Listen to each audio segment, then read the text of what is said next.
fantastic panel tonight to unpack this topic. This is a term that's been thrown around a lot lately.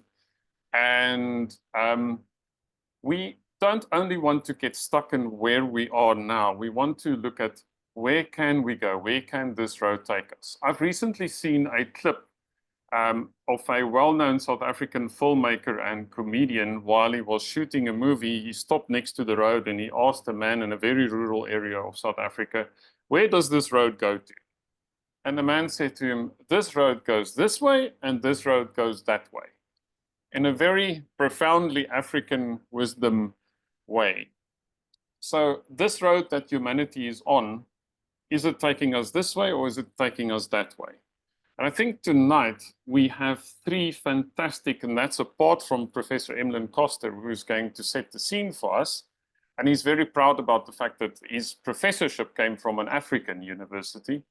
We have three African thought leaders, and what really sets them apart and what distinguishes them from other thought leaders to me is that they are problem solvers and solution seekers, and they think ahead, and they are truly people that we can follow as thought leaders. So we're going to start off with Professor Emlyn Koster, who's going to share with us more about this concept of the Anthropocene, and then we are going to unpack the African solutions to where we are now and how this road can take us to a thrivable place and not just a survivable place. Emlyn, over to you. Well, thank you very much, Johan. I think I should personally thank you for picking such a youthful picture of me for the opening slide. We only can wish that we looked like we used to look, but thank you very much. And Marit, I'll get you to open the slide set for me, please. I am very grateful for being invited to join you. I was born in Egypt, and so it sort of touches my soul to connect with you all and be a contributor to this session. I'm going to take you through 20 or so slides, and starting off with this one here. So it happens, let me back up. It happens that today is World Anthropology Day, which I just learned earlier today. I didn't know that there was an annually designated day for anthropology, so maybe that's a positive omen for us. But I'm going to explore, as Johan said, this connection between a term you may or may not know or have heard about, the Anthropocene, and your raison d'etre, African conservation. I call myself, as I'll explain a bit more shortly, an Earth-human ecosystem synthesist. That's an outgrowth from being a geologist, and I am grateful to be an honorary faculty member in evolutionary studies at Wits University. So let's go forward. This topic, which brings together the two parts, the Anthropocene and African conservation, implies quite consciously that the geological concept of the Anthropocene, I would suggest to you all, is a very critical context for conservation work in Africa. And I'm going to try and approach that through two questions. I'm firstly going to delve into what the Anthropocene is. How did it become such a global news story March of last year? And to sort of start to head into the domain of my colleagues on the panel in a very introductory way. How does the Anthropocene help to inform conservation work? So there's my agenda, ladies and gentlemen. And I come to this topic with experience both in 3 World Heritage Sites, 2 in Canada and 1 in China. These are sort of marvelous opportunities to see nature in its rawest form. But I took that experience through the 70s and 80s into the world of nature and science museums, and was fortunate to be appointed to be the chief executive of 4 museums, 2 in Canada and 2 in the United States. Those are they on the screen, and those are their mission statements. But I'd like to just draw out that fortuitously in the middle of that sequence of 4 nature and science museums, I was appointed or elected the 50th anniversary board chair of the Geological Association of Canada.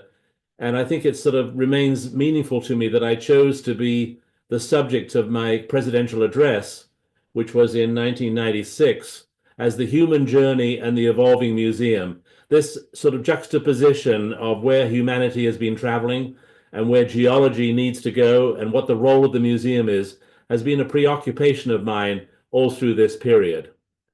But now let me sort of delve into the first question, and I'm pushing the forward button too fast. Let me back up.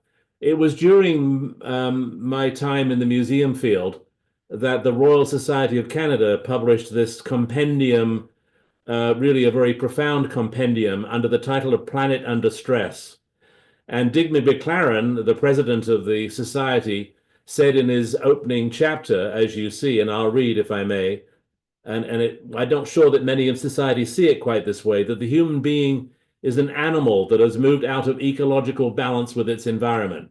We are now faced with a task that is more difficult than anything ever contemplated, to decide how we may continue to live on this small planet.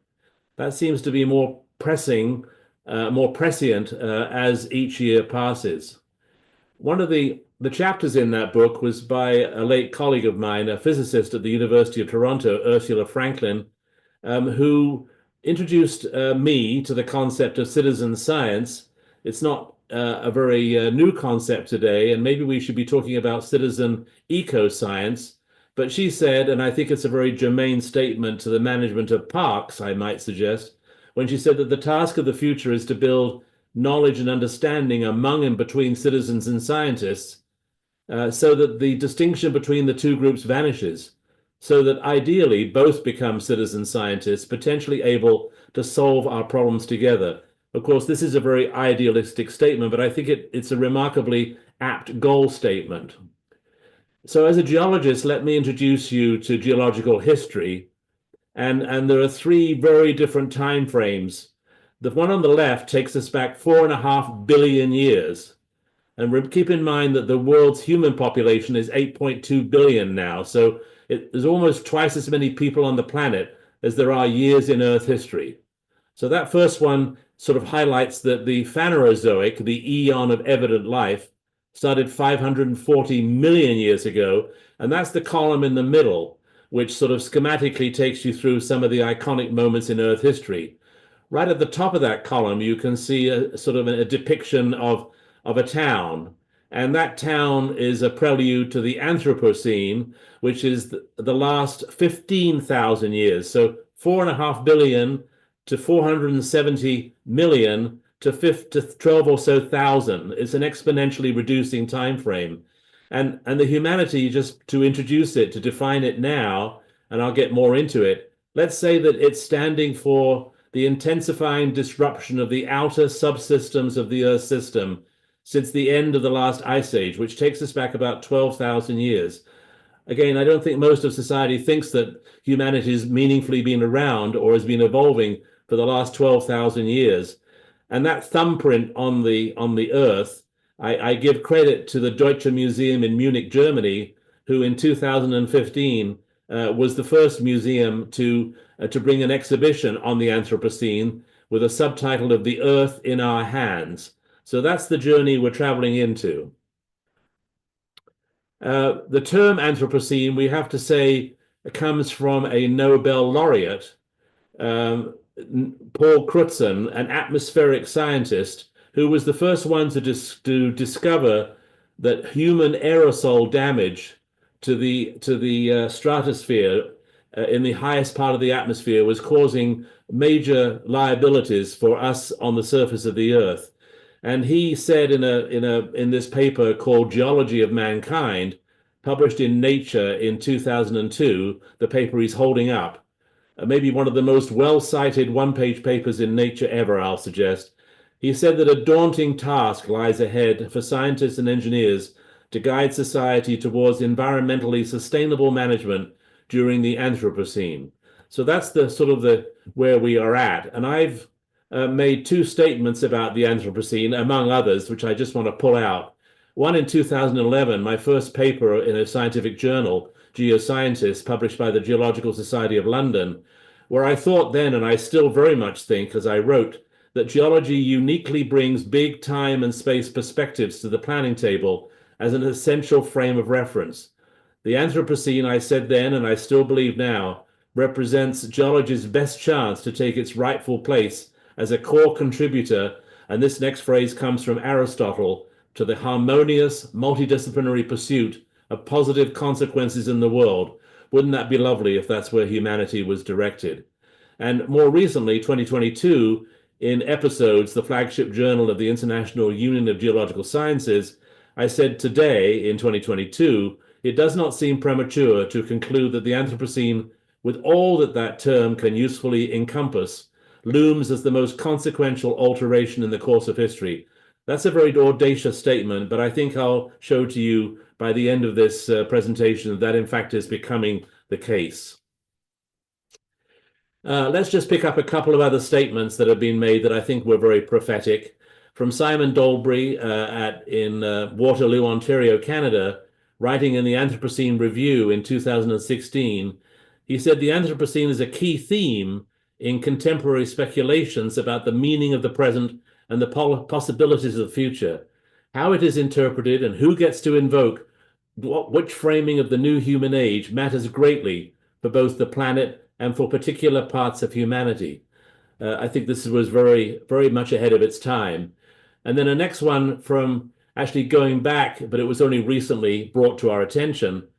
In 2019, in Science, the Journal of the American Association for the Advancement of Science, Stephen Jacob, who's a climate specialist, recalled what the Prussian explorer Alexander von Humboldt said or concluded out of his expeditionary journeys around the turn of the 17 and 1800s.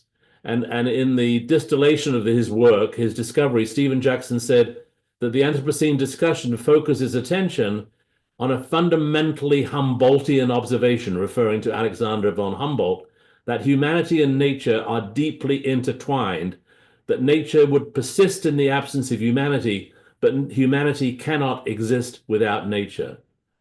Again, these, I think, are very germane and helpful statements to where we are now. Mixed in with this in the same year, this term existential came into our vocabulary. This is even before COVID hit and before climate change became the intense subject of concern that it is. This was around the Black Lives Matter and other events in the US and elsewhere. And I think the term is used very casually, and let's remind ourselves that what it was defined to mean as a word of the year by dictionary.com in 2019, that it captures a sense of grappling with survival, both literally and figuratively, of our planet, our loved ones, and our ways of life. And it invites us, it inspires us to ask big questions about who we are and the choices we need to make. So this is sort of the backdrop for what I'm dealing with. And so the Anthropocene, if we look at it on a time scale, and let me just sort of explain the diagram here, going from 1 million years across the top to 100 years ago. So that's our time frame. And the upper part of the diagram is dealing with geological time, and the lower part of the diagram is dealing with historical time. The Anthropocene event, as you see in the middle blue, taking us back to the end of the Ice Age, encompasses all of human history, and up to and including the heinous developments in the late 1940s, where humanity experiments with atomic bombs, with the terrible disasters in Hiroshima and Nagasaki, which ironically are then used by some groups in geology to define the mid-20th century as a timeline where history took a very disastrous turn. But I won't focus on the events in the bottom, but there are a spectrum of other events which geologically and historically give us a backdrop for how the Anthropocene is being defined. I became very curious about the history of human movement out of Africa, and this is simply a diagram which I think most of you will know, since Africa, of course, was where it all began, and from which humanity migrated out of around 50, 60, 70,000 years ago to occupy really the entirety of the planet. So this is another backdrop. We can't look at just geological history, we have to look at human history. And so this takes us into that. What I'm going to sort of suggest here is a bit of a different take on animal evolution. In case various of you do not grasp the history of evolution of the vertebrate part of life, that sequence of from and to arrows on the left side of the slide is what precedes the arrival of mammals and the type of mammals we call apes, and the type of apes we call mammals, and the type of mammals we call humans, and the split of humans into indigenous and non-indigenous people.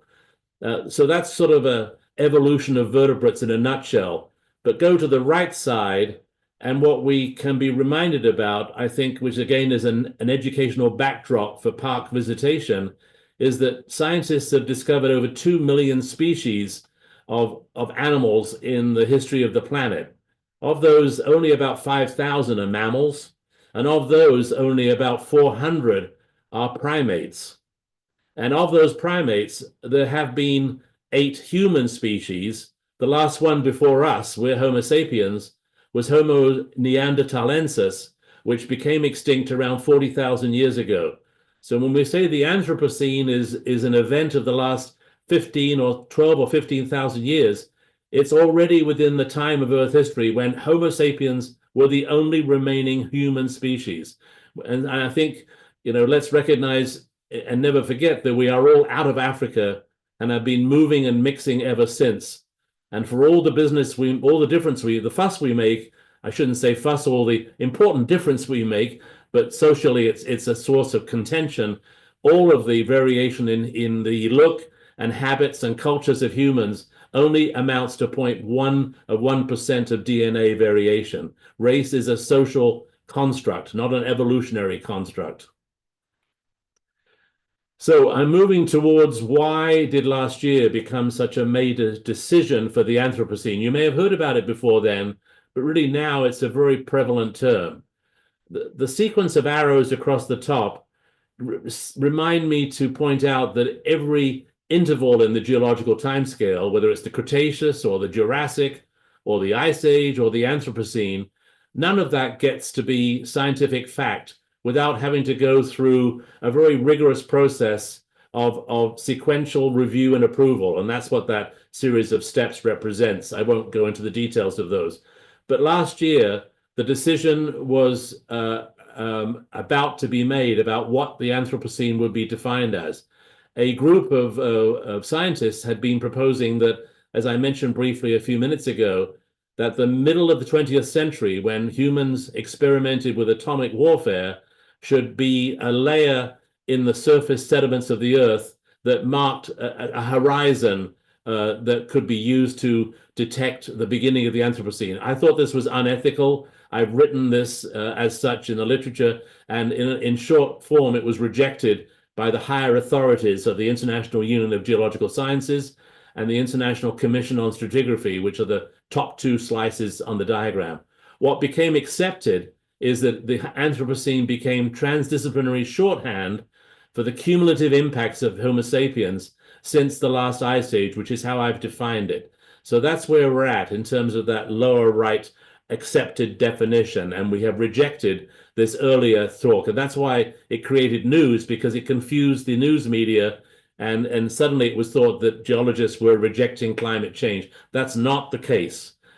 Geologists are embracing a long view of the accumulative impacts of Earth history. And of course, we can't just see this through human terms. Let's remember that the non-human biodiversity of the Earth is just as important, and let's say it is just as important for the purposes of this presentation, going back to the luminary comments by Rachel Carson and Jane Goodall and the late E.O. Wilson, that we need to put center stage also the non-human biodiversity of the planet.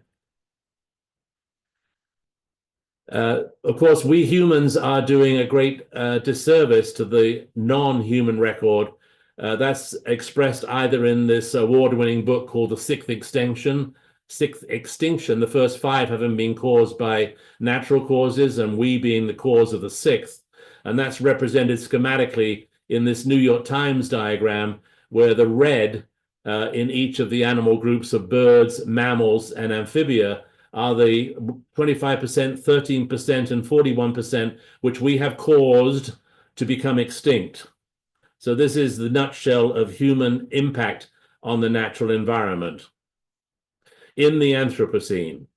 And so I move towards closure of this presentation by citing two other luminary minds, that although the Anthropocene then is a geological term, as Yadvinder Mali, an esteemed scientist and ecologist at the University of Oxford in the UK, says, that irrespective of how the term came about, the Anthropocene has spilled out of its natural sciences origins to become a cultural zeitgeist, a German term meaning sort of a culture of the time, a catalyst for numerous cultural, philosophical, and political debates about how to understand and respond to human domination of the earth. That's where we're at.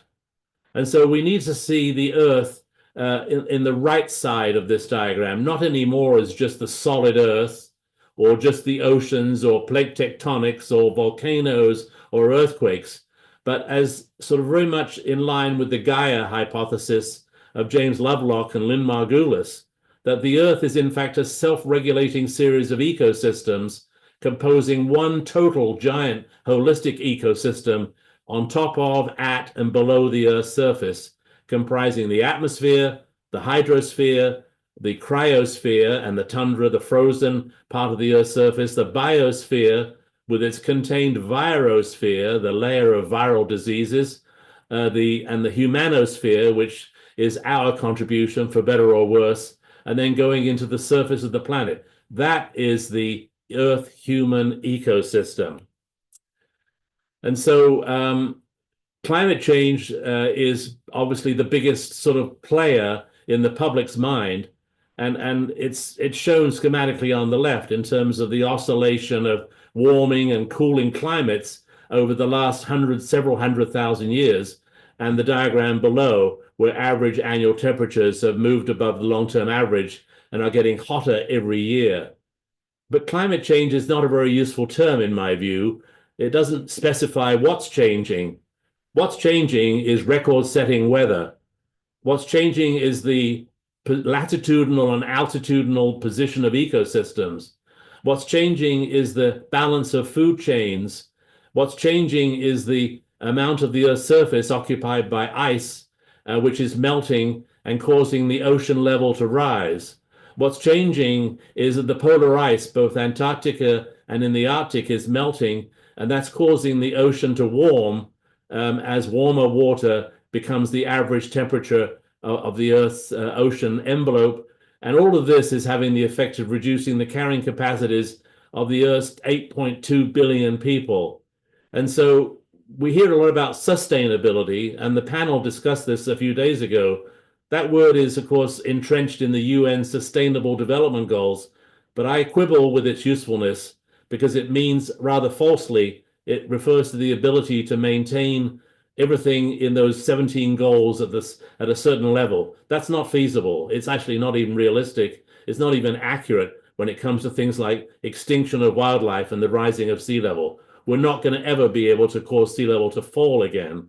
And so the other term, which was bruised the other day, thrivability, is the vision of ensuring as much as we can the well-being of all life forms and ecosystems. I like that term very much. I hadn't heard it until the other day when the panel was discussing. We're living in this space, and I'm just going to recommend two books. One called The Wayfinders, How Ancient Wisdom Matters to the Modern World, by the Canadian anthropologist Wade Davis, and this one by Gaia Vince that came out a couple of years ago on how climate migration will reshape our world. In between, I think we need to be more thoughtful as humanity about being good ancestors with what indigenous people call the 7-generation mindset. Our great-grandparents, our grandparents, our parents, our generation, our children, their children, and our great-grandchildren, with a sort of a new ethos of one world interdependence, thinking much more holistically about the seamlessness between nature and culture, to integrate the outlooks that come from thinking about the past, the present, and the future, and doing what we can to maintain a feasible balance between what has to remain as ongoing values and what needs to change. And I think the Anthropocene and African conservation sit quite usefully in that space. As I now ask you, Maret, just to take me to the final slide, which is to say that in next week, my latest paper entitled Toward an Earth Human Ecosystem is being published by the journal Mondial, the French word for world, by the group called Citizens for Global Solutions. And that's the title of a paper which I just got the proofs of yesterday, which I hope to be able to put in your hands in the next week or so as it goes into its published form. So with that, I thank you for allowing me to participate. And there's my email address, and I look forward very much to the rest of this discussion. Thank you all very much.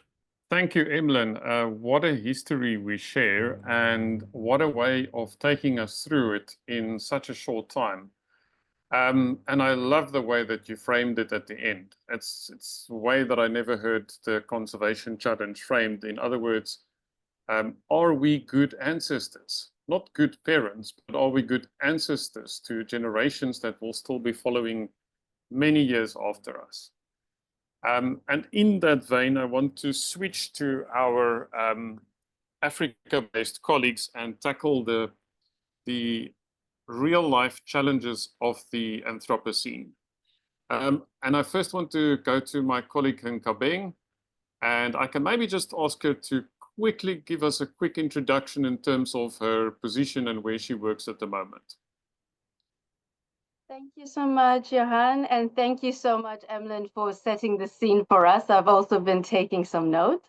Yes, my name is Nkabeng Mzileni. I am based in Cape Town. I work with South African National Parks.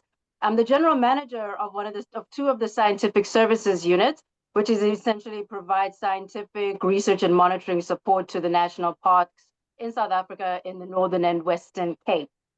But I'll just expand a little bit. I don't know, Johan, if you'd like me to expand more or if I can jump right into it. Go for it. Excellent, thanks. No, but thank you, Emlyn, for setting the scene for us so perfectly about where conservation fits in when it comes to people, because we do not want to separate the two. And we often find our conversations leading to somehow ripping the two apart, but we are actually together. It's actually quite interesting to see how we ended up here as human populations are moving around, are looking for access to resources, are living off of the land. We talk about living landscapes, literally living off of the land. We come into interactions with wildlife, with biodiversity, landscapes and seascapes included as well.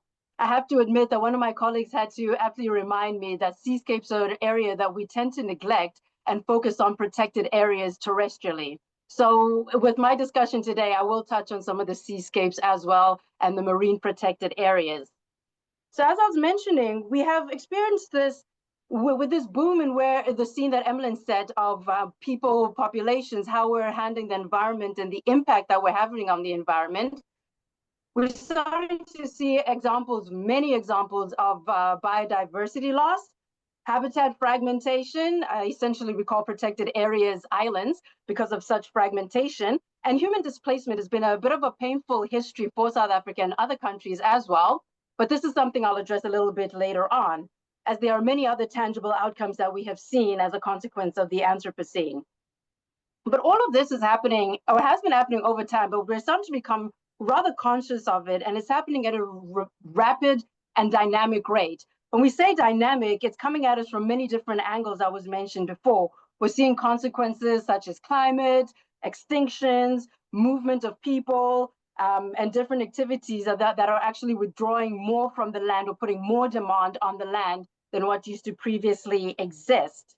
So literally species, and I'll give the example, species such as penguins that have recently been uplisted as critically endangered are a direct consequence of the impact that we're having on the resources that we're using and on the protection of biodiversity on species. Literally, because of the harvesting that we're implementing in such an area, a species is becoming critically endangered, not necessarily because we're using that species for parts or for other poaching reasons, but because we're literally starving it into extinction. That raises some food for thought. But what we also have to consider as well is that until now, we've had challenges with trying to bring all of these different contexts into conservation, and how does this influence protected areas? Yes, we work with species and biodiversity, plant species, flora, fauna, but how does the Anthropocene and how does this human pressure now impact us? And we've listed some of that already. But in order to address this, because there's always silver lining, or at least we hope there's always silver lining, we need to have a bit of a paradigm shift. We need to take cognizance that there are all of these complexities and that we need to work around it to figure out how we're actually going to work around these solutions. So if I can just ask Maret to bring up the slide. I'll give a direct example of protected areas, the way forward that we're looking at this in South Africa, for example. Last year, South Africa, South African National Parks, SANParks, launched their Vision 2040. This was us coming into the realization, working with futurists and engaging with communities, with different enterprises and with colleagues within national parks at all levels and departments, and realizing that in an age that we're in now, we cannot continue as we have been. And how we've been viewed as operating in the past has been to the exclusion of people. But if people are such an integral part of what it is that we're trying to achieve, then we need to be more intentional about how we're going to be inclusive. And what was mentioned about Vision 2040, which I found stuck in my mind quite a lot, is that Vision 2040 is not about an us versus them. It's about how do we make this work together. It's a vision, which means we don't have all the answers. We're still trying to find some of those answers, but we're going to do this. We're going to go down this path together. So after the reveal came up of South African national parks, essentially it's to increase the footprint that we already have. At the moment, there's 21 protected areas, over 4 million hectares. But now we are part of that global biodiversity framework, which also includes the 30 by 30, which means expanding the land that we are actually putting under protection. But if we continue to put land under protection the way we did it historically, which is purchase, move people out of the lands, we're not going to reach our target. So we have to be creative. And one of the ways that we're being creative about that is under stewardship programs and actually incorporating communities into the landscape. Now, we've been experimenting with this in different landscapes. For example, you may have heard of the Grassland National Park, and you may have heard a term that's been coming up as well about our mega living landscapes and our mega living seascapes. These are ways in which we're trying to incorporate protected areas with compatible activities and resource use to fit in with the global diversity framework, as well as with the national biodiversity economic strategy, so that we're incorporating people's livelihood, access to space, and access to protected areas. No longer coming from an exclusionary perspective, but now becoming more inclusive by allowing people to come into the national parks and becoming part of it, and actually becoming reaping the benefits of what biodiversity has to offer.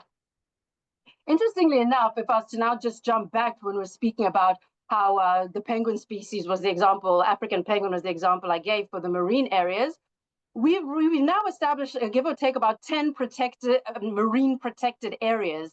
And in so doing, we've been looking at the efficiency and effectiveness of these protected areas. Usually we speak about terrestrial and it's not doing so well, some species are going extinct. But when we look at the marine protected areas, there's evidence in literature where literally these protected areas are providing refuge for migratory species, for breeding species.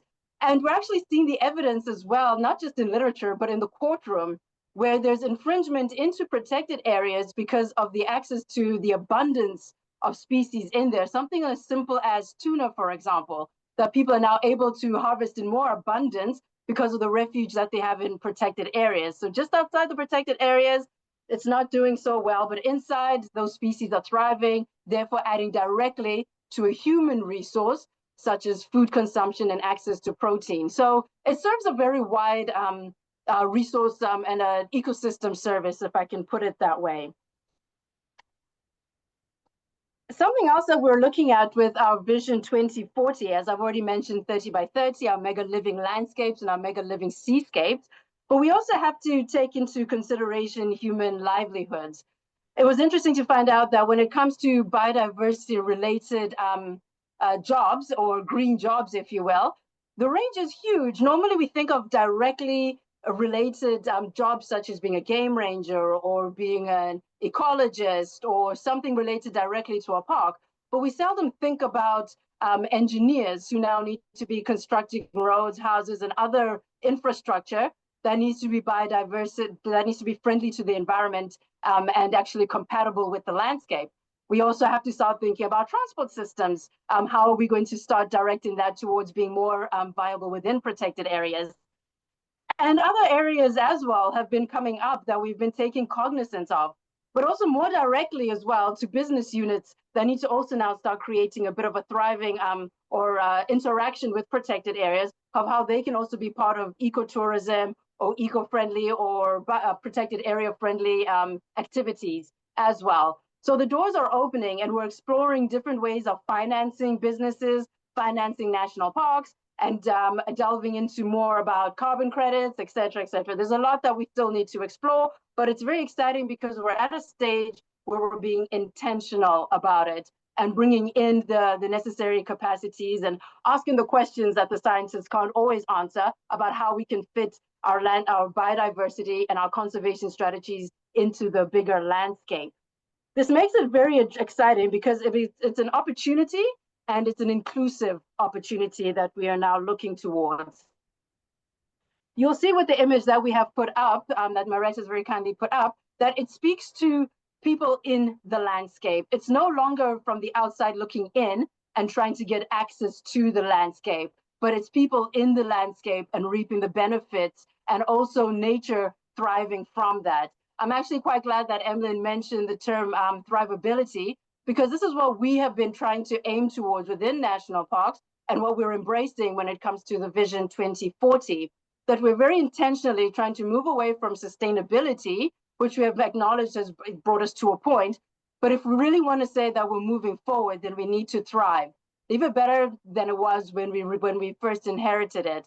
And as Emlyn mentioned, being a better ancestors and making sure that we're moving forward and actually being more inclusive of what's happening in and around our protected areas. It's not set aside from us, it is part of us. Thank you so much.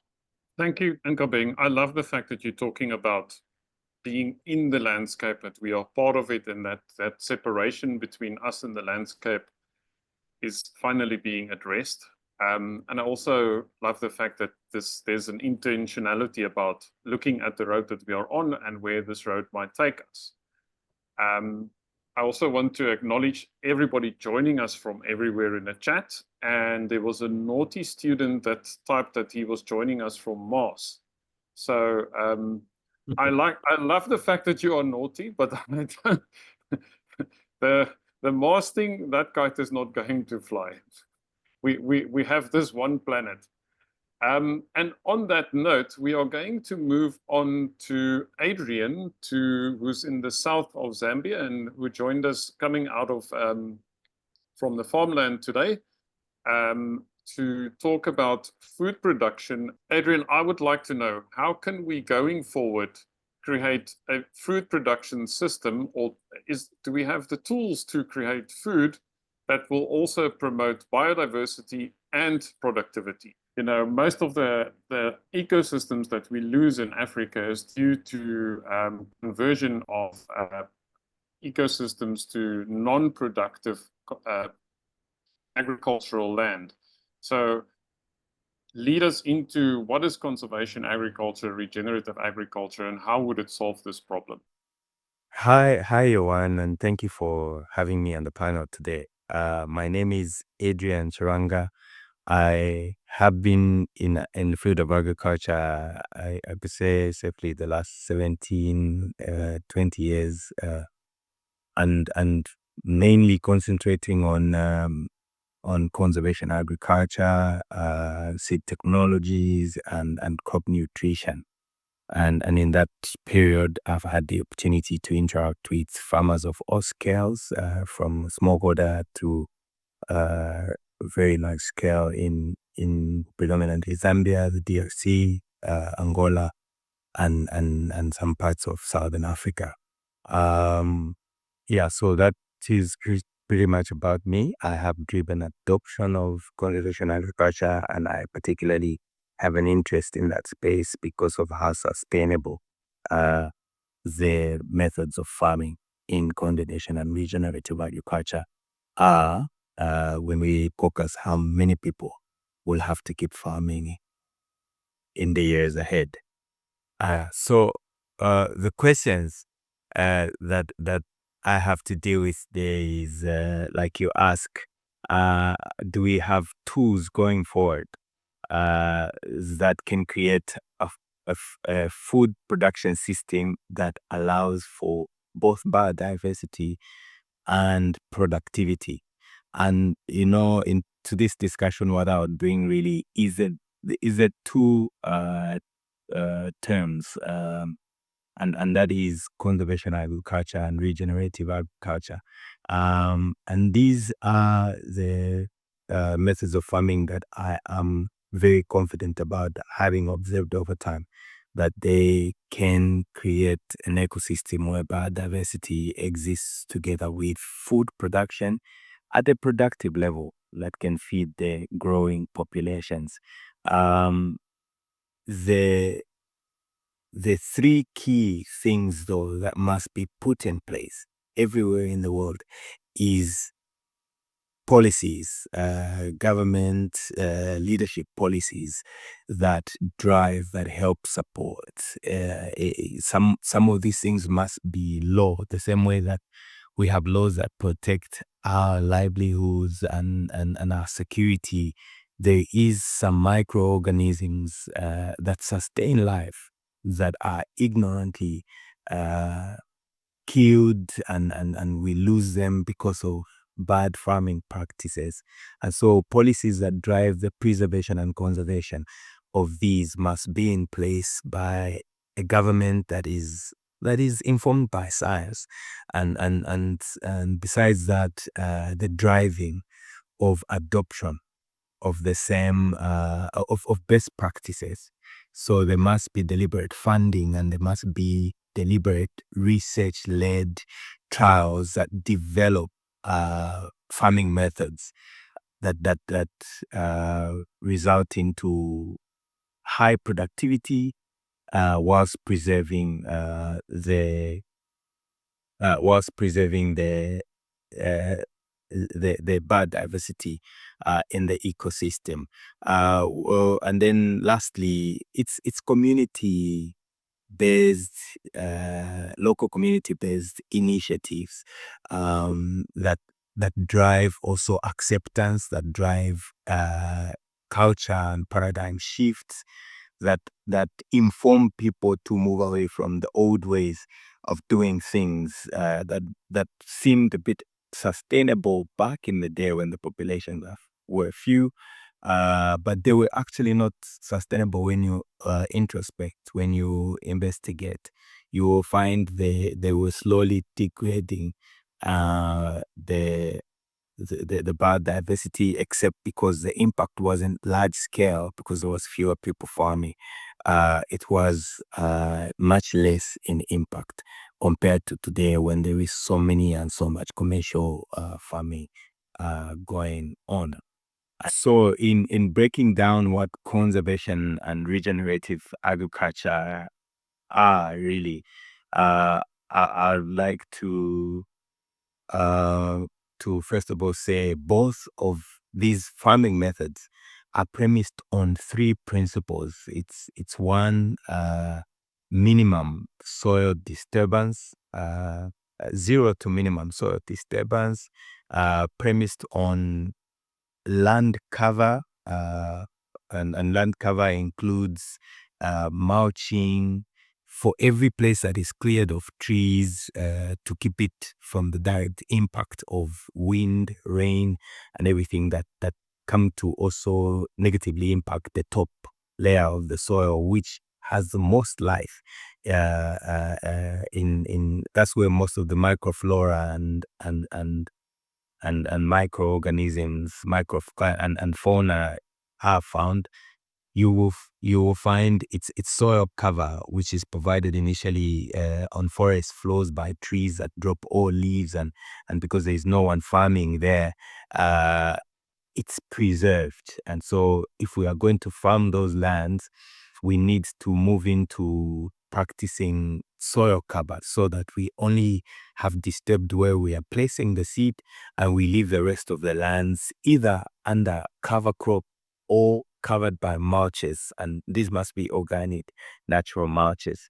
And then the third and last principle is the principle of rotations, or introduction of a diversity of crops in a field, where there is not one crop being farmed year on year, but there is an introduction of more than one per year, and so that the rotation of those crops reintroduce many microorganisms again in the land, that rather enjoy the diversity of cropping that's going on in the land. Besides that, that practice is being known to also manage the balance in populations of pests or microorganisms that would otherwise even cause disease and reduce productivity. And so coming back again, so that's about conservation farming. And then regenerative agriculture then gets all these three principles, but goes in to emphasize reclaiming lost soils, the soils that have been lost because of bad practices. And so it includes practices that go to revive lost lands and bring them back to life again. And so it's like a notch higher. It embodies really what we must be doing if we must produce on every land to feed the big populations. And I say so because I'll give you a few examples from my own experience. When I went out to drive the adoption of conservation agriculture, I found there was people farming their own way, farming using old methods, probably that were developed with industrial revolution. And we know industrial revolution has been since the industrial revolution. That's when we've seen man's endeavors contribute to a large degree to the pollution and climate change, and now we are having the negative impacts of prolonged droughts, where we cannot have water both for human and animal and plant to survive on. And that, some of that has been because of our bad farming practices. And then land have been degraded by direct exposure to high rainfall, whenever there was floods, a runoff of and washing away of the healthy topsoils. And I'll give you an example. The people that I met in smallholder community that I was campaigning for to adopt conservation and regenerative agriculture, some of them were used to the practice of farming an area and farming it to an extent they have literally considered the lands dead, and then they were happy to migrate and shift and go and find other places. And but wherever they left, there was no one to regenerate those lands. And so you literally leave deserts behind as you go making more forest floors, turning more forest floors into deserts. And so those unsustainable methods are usually used to challenge these smallholder farmers. I would say when you have completely desertified turned your land in this country into a desert, are you sure you will be allowed to go and farm in the neighboring countries? And then they will work out, because there is laws and policies that do not allow easily that you cross into another country. And so the same way that there is such laws, if we could introduce laws, policies, and guidelines that we then inculcate in the farming communities and help them adopt and use methods that are more sustainable. We will then have them farm in the same land without the trouble of them having to move and migrate from destroyed soils and move on to other pieces of lands and like that. Coming back again to some of my experience and to emphasize driving of policy, one of the things I found in the places that I worked is that the people that have initially adopted best practices, they eventually it eventually starts being unsustainable because that the tools they used and the deliberate support they got when it was especially NGO led and the project comes to an end, those communities are no longer empowered with the very tools to use in the methods of farming such as conservation and regenerative agriculture, and so they are left alone because there was no government policy.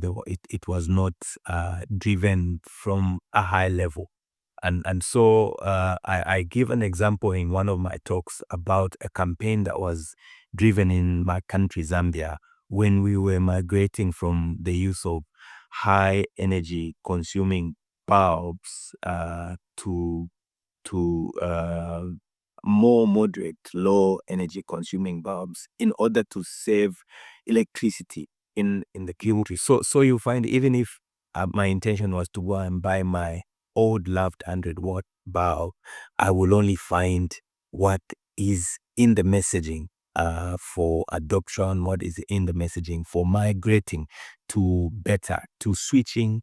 And as many of us are switched, we realize we are saving on power, we were saving on the longevity even of the tools that were made available, the materials that were made available, and we were then having more power to go around. So deliberate policies, again, adoption campaigns that have what it is. You go and train the farmers in what it is, why we must be switching, why we must be using this, when we must be doing this, and how we must do it sustainably, so that we shift cultures, we shift paradigms, and we reclaim some of the rainfall patterns that we have lost, and as a result lost so much biodiversity with it, so that we reclaim lots of land that have been lost because we are now practicing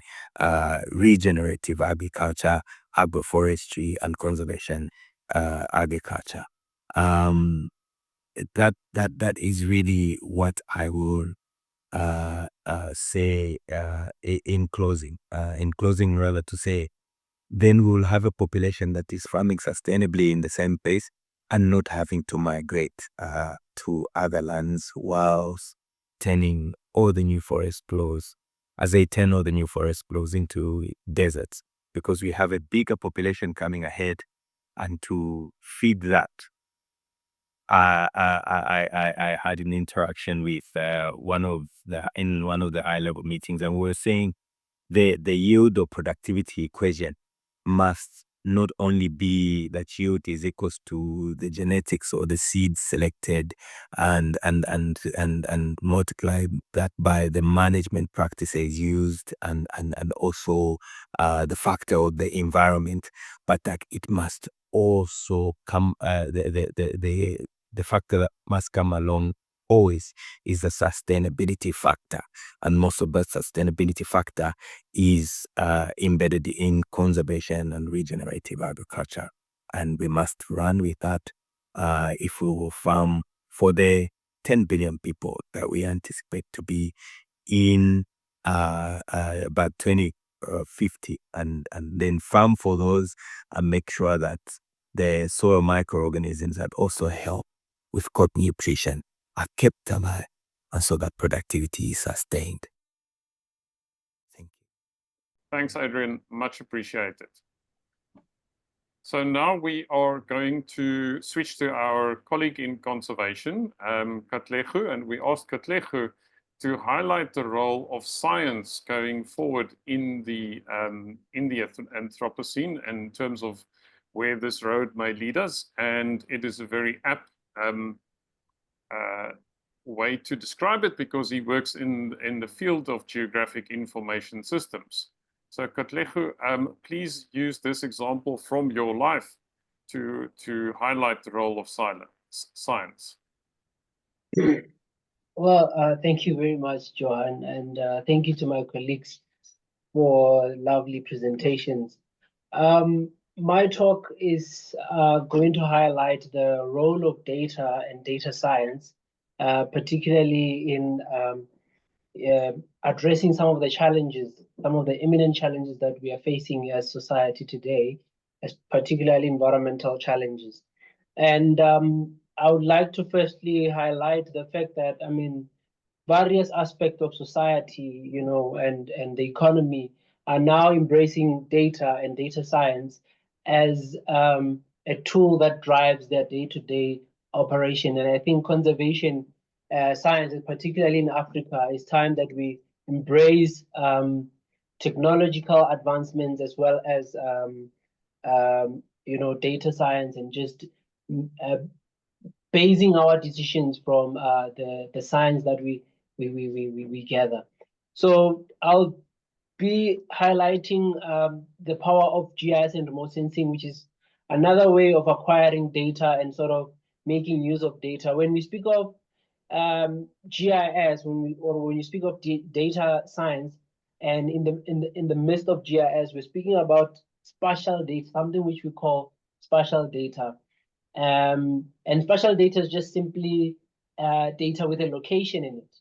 So basically, we're just saying the geography of knowledge, the geography of information. And I'm saying this because we are living in the fourth industrial revolution, whereby data is now becoming a fundamental aspect of our day-to-day operation, particularly how we trade and how we are going to innovate going into the future. I mean, you look at your organizations such as Google, you look at your NASA, and you look at some of the innovation that is coming from all the corners of the globe. You can see that the world is making so much strides in terms of understanding the world that we live in through data. So without any further, let me just start. I wanted to firstly describe what do we mean when we speak of remote sensing and GIS. The remote sensing is just an acquisition of data through devices that are not in contact with, or acquisition of data about Earth objects, you know, or Earth surface through devices that are not in contact with the actual object that is under investigation. So that's simply, we are measuring part of the electromagnetic radiation, which allows us to observe the Earth in a manner that the human eye cannot instantaneously see. So this is simply an acquisition of data set, but now we are acquiring data in a geographic form, in a spatial form. And the GIS is a system which we use to analyze this data that is acquired through remote sensing. And both these terms encompass geographic information systems. So there has been some of the advancements with regards to the analysis and the information that we derive from these data sets, your geographic information data set. And the remote sensing aspect is premised in integrating multiple interrelated data sets and analysis procedure. So once this data set that has so many layers, that are so many related, once it's analyzed, we're able to form a coherent picture of the Earth, and we're able to predict the future with this data and build models with this data in order to improve decision making. So some of the advancements in this technology include a widespread adaptation of easy-to-use geospatial and visualization system. This is one of my favorite aspects of remote sensing, because I'm someone who wants to drive or just to put science in the hands of the normal people. So we must develop or streamline science from research to development that can be palatable to the normal person in society. So the visualization of some of the issues like your floods that are happening right now, your fires, you can be easily send out early warning systems to society to warn them about the floods. You look at the floods that just happened in California. These types of systems, these types of models can be able to mitigate or minimize the intensity of impact in the future. So some of the advancements that we have in this space involve cloud-based analysis, such as your Google Earth Pro, Google Earth Engine, your Google Maps as well. I mean, you can access a location now through Google Maps. We all know that system has created a revolution in how we do business, especially particularly in Africa. But now we have systems like your NASA's Earth Explorer, where you can get large number of data sets for free through our bilateral agreements. And I'm very glad that the Northern Hemisphere or the global North is actually so lenient to us to share this data with us so that we can explore as Africa. And we're also seeing advancements in drones and a lot of high resolution data sets as well. So I'm not going to touch a lot of, I'm not going to speak a lot about cloud-based data analysis, but this is just an archives of data that is stored online where you can access them from anywhere you are in the world. And these are like your large data sets. I mean, for example, the Google Earth Engine has a data repository of 40 years of satellite imagery for the whole world. So, and also there are some ready-to-use computed indices, preloaded and pre-calculated variables about the Earth, such as your vegetation distribution, your rainfall distribution, as well as your temperature distribution. And you can also monitor things like temperature over time and make predictive models.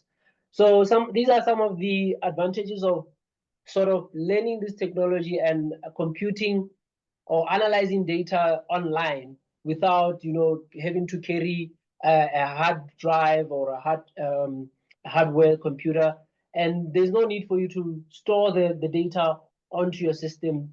You can sort of do analysis of these data sets online.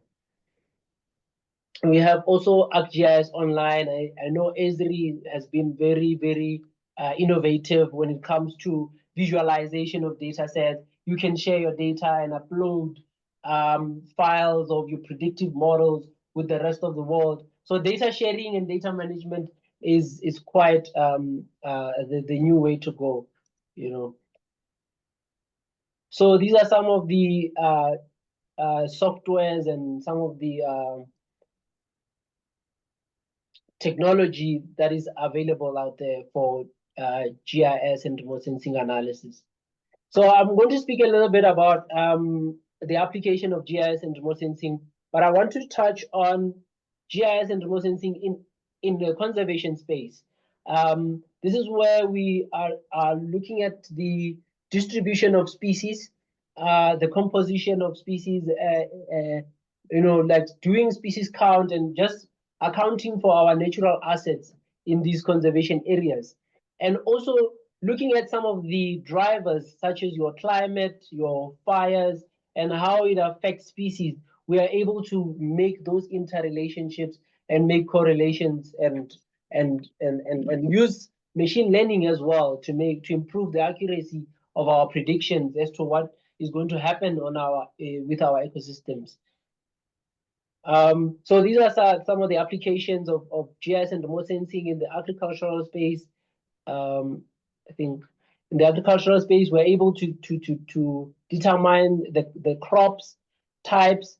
We're able to determine the condition of the crop, whether it's well irrigated. You can see some of the data sets there. You can see the number of, I mean, the amount of soil moisture, or the amount of moisture in the soil, and also leveraging something which we call the big data analytics. You know, big data analytics just means that we are getting data in an unprecedented manner, whereby the computers should be able to comprehend this influx of data that we generate on daily basis. So some of these portals, some of these dashboards that have been developed by the global north and other continents is something which in Africa, I believe that we should now streamline our R&D, our research and development, to sort of have this information influx. You know, I think we need to live in an information era, and how do we make sure that we revolutionize? We are also part of the fourth industrial revolution. So this is another application of GIS and remote sensing in forestry. I mean, you can predict fires, you can model the distribution of carbon pools, you know, and also like just having this data set, I think is very, very important. I always say that data is the new currency, and we should be able to now make use of those data sets to improve our decision making. I think this is, I just want to summarize by saying that spatial sciences it goes beyond sort of traditional sciences without trampling or without undermining traditional sciences, you know. And I wouldn't call spatial science a non-conventional science, because satellites have been launched into the space to collect data for many decades now. So these are tools which we can harness or leverage to get a global overview, you know. But also the fact that we now need science more than ever, because most of the issues that we face today are spatial in nature. You know, the impact of climate change does not know any limits, does not know any boundaries, you know. So it's best to have a global overview. And the latest technological waves, or the latest wave of information, such as the digital devices. I mean, the cell phone also it's one way that we can harness data and collect massive amounts of data about conservation sciences and biodiversity. And I'm glad Emlyn touched a little bit on citizen sciences, so that was quite interesting as well. So yeah, data is becoming more and more increasingly available, simply because of these devices, the internet, the cloud-based computing. So I just want to summarize that we need to streamline research and development. We need to now embrace this information era, and we need to have a complete and holistic overview of the world in order for us to know how to optimally mitigate the impact of climate change and other environmental issues. Thank you.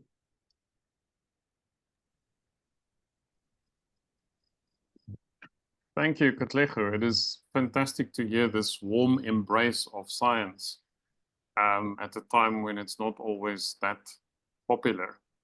I would like to ask one of your colleagues, Katlego, at the University of the Free State, Professor Liesel van As, to please answer an additional question on the role of science. And simply because I know that, and this is not to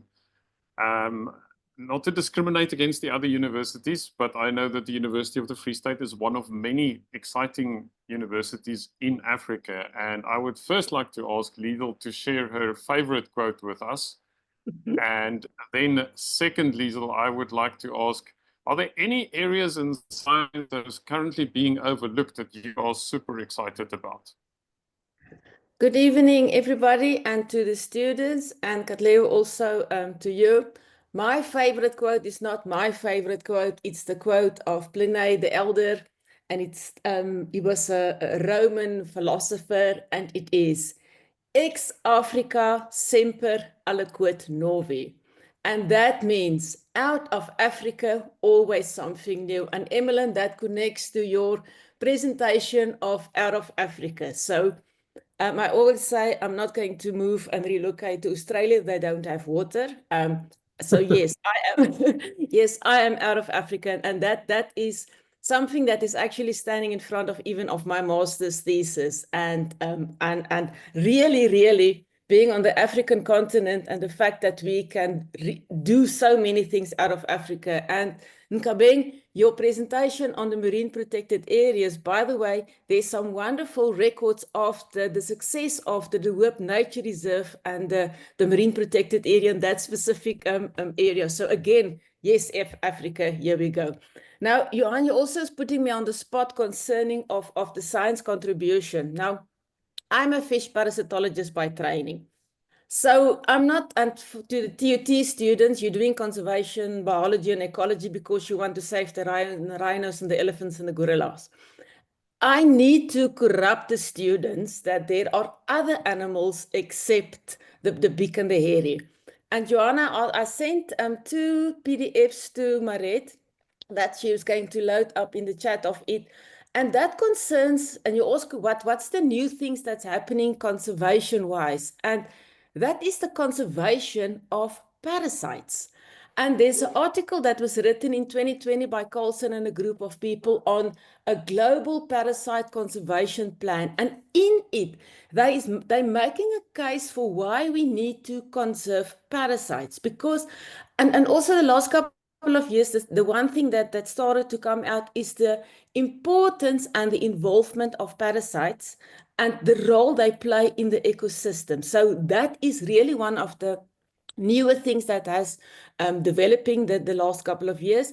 And the presentation that's going to be, I made a note, on the 27th of March on resistance is just as topical because the more we start understanding the resistance that is taking place with parasite diseases, the more we understand what we are doing, and that connects to the Anthropocene and the influence that we have on that. And I also asked Maret, there's another article that came out last year, an interdisciplinary approach to improving conservation outcomes of parasites. So we also need to start making a mind shift in conservation, is to really look at the bigger picture. And I'm not good on social media, but for the students, there will be a YouTube link for you as well. Parasites in biodiversity conservation, friends or foe. So when we start talking about conservation, the Anthropocene, all these things, we need to start looking differently of it and really on the small world. And as we start, as I said, people are now developing new ecological modules integrating parasites. And it's chaos when you start looking at those modules. And Katleo, in the case of the GIS, we need to start tracking the hosts so that we can actually now start tracking the parasites as well. So Jan, not really in a nutshell, but this is the really exciting thing that's happening. Thank you. Much appreciated. I love how you tied it all together. Touching on all their points. There's a comment from Saskia. Thanks for a wonderful presentation, Katlego. You showed much passion for your subject and presented the complex subject in a very clear way. Thank you. I want to ask all 4 of you, do you not feel overwhelmed with the amount of data that is coming your way as a science? And do you feel we can cope with the amount of data and make sense of it? Any one of you, please go for it. Yes, thanks, Johan. I don't know if I should go for this one. Yeah, I think obviously you need state-of-the-art facilities if you want to manage data effectively. And the data management system is from collection to storage to analysis and dissemination. So there's a concept which I touched on, which is big data analytics, which means that data is being generated on the daily basis, and it requires large servers, large storage facilities. I mean, like, you know, even in the banking system, that's how they sort of store all of our data sets. And the data scientists make use of this data to know what kind of services to provide to you. So we also need large servers. We also need technological facilities that can accommodate these data sets that we receive almost on a daily basis.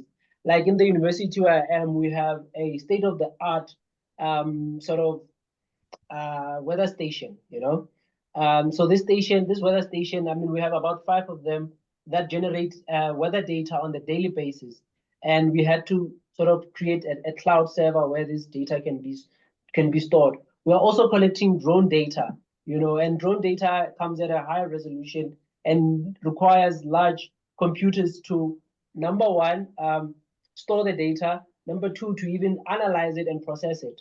Hence, the processing power of cloud computing comes in handy, you know. But also, this data is quite big and, you know, and cumbersome to some of the computers that we have. I mean, even if you use my computer to analyze the information of the whole South Africa, it will take me the whole day. So we need advanced facilities to run these data, influx of data. Thank you, Katlego. Let's move. Emlyn, I think your hand was first, and we'll go to Nkabeng. Well, it's I think trying to approach the question you posed, Johan, in terms of the volume of data and its overwhelming scale. You know, the data is indeed overwhelming, and it spills across 2 domains, doesn't it? There's the scientist to scientist domain, which goes on, you know, relentlessly through exchange of peer-reviewed papers and conferences and the like.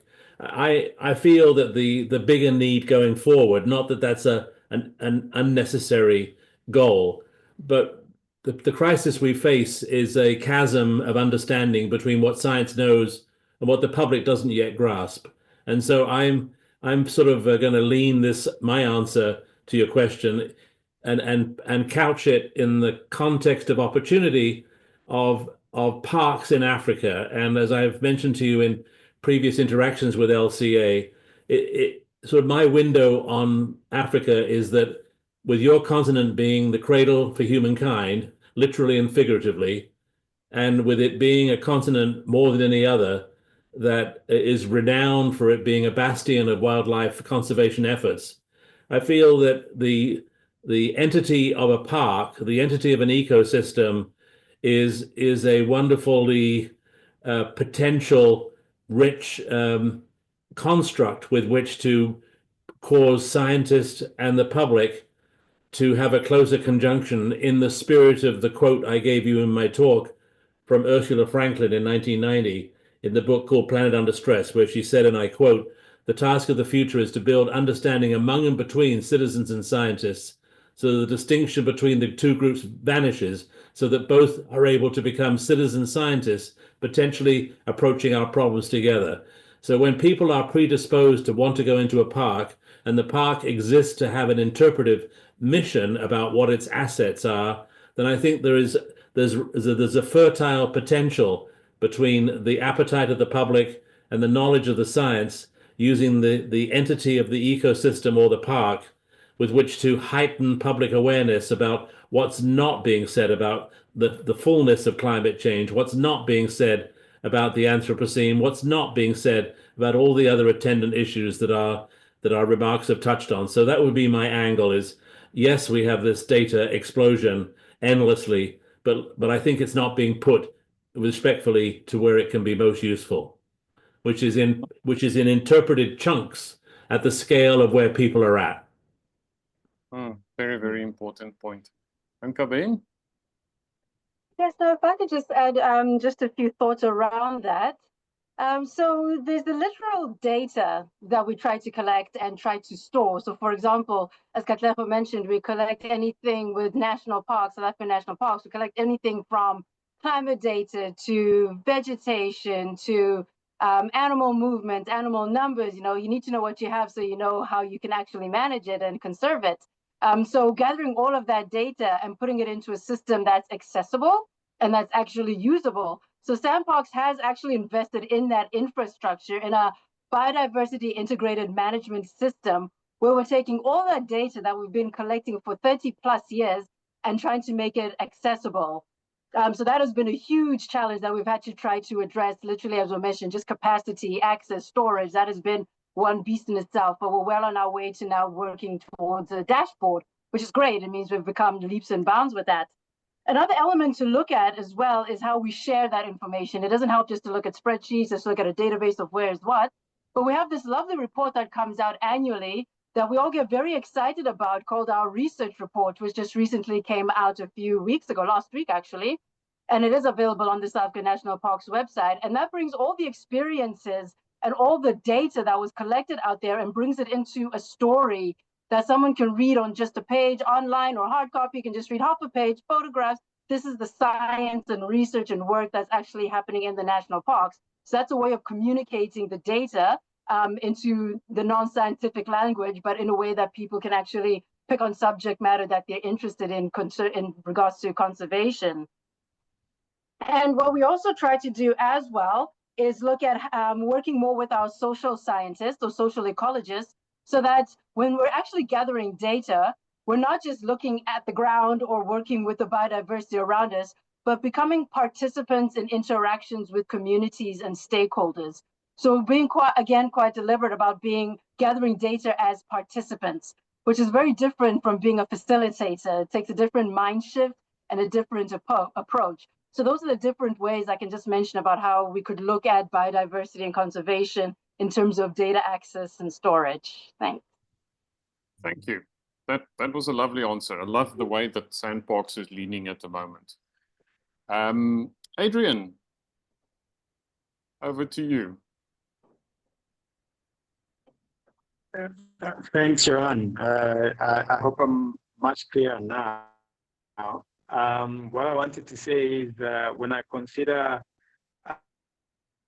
how much information around crop production that's been gathered now, yes, to say it is overwhelming, but also to say if the assumption that we're only using a fraction, a very small fraction percentage of our brain capacity, then we must just commit ourselves to using more of that, because in Kaven, when she talked in her introduction, she mentioned about how in conservation there is the ocean flows that are not so much talked about.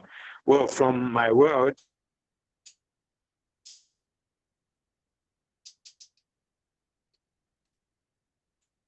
in crop production, there is the ground, the micro flora and fauna, because as we go on, as the populations increase, earlier on, the example I wanted to share was of this woman that we found producing maize crops at 2 tons per hectare. And after adopting conservation and regenerative agriculture, she moved all the way to about 11 and a half tons per hectare. I could only imagine how much more land then we can reduce and just produce enough on smaller portions of land that will go around the world, especially given that opening more and more lands is increasingly contributing to climate change. And so to go into more and more research and gather even more data of how soils sustain such yields and how to work in harmony with whatever in the soil is that makes us define one type of a soil as more fertile than the other. And we have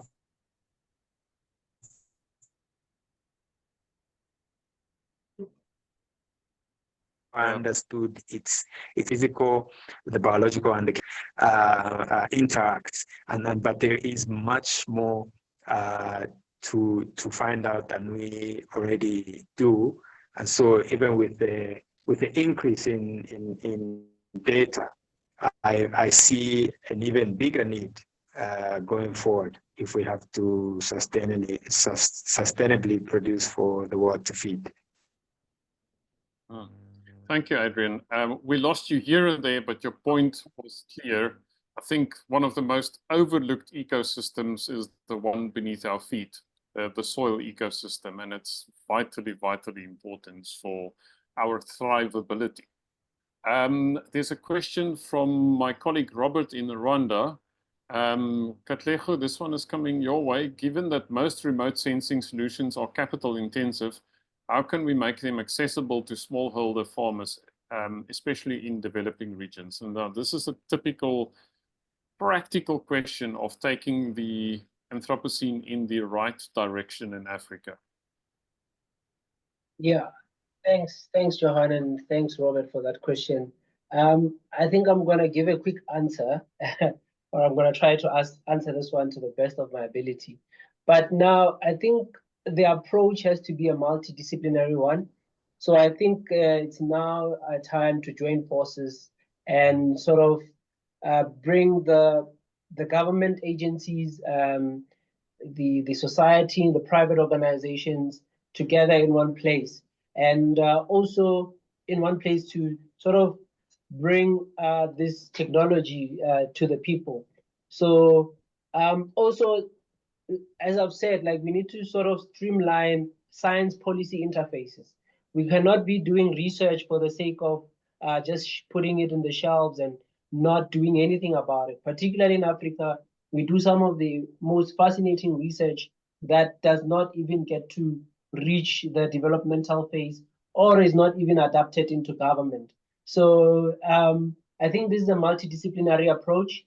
And in order for the adoption of spatial solutions to be adopted, we need sort of multi-stakeholder approaches.